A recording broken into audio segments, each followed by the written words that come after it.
So if you've got a Dodge truck like a Dakota or a Ram with the manual seats that work like this, where you push the thing and then the seat moves up and back, and if your seat gets like folded in the reclined position, like you put it and it goes and sticks just like that, I figured that what you got to look for is let's see.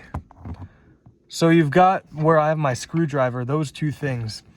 I don't know why or how, but basically those two metal things that I'm prying open with my screwdriver were keeping my seat from reclining. I don't know what the deal is, why or how, I don't know. But basically if I take them out, you'll see that, well, they were much more pinched together before, like they were touching before.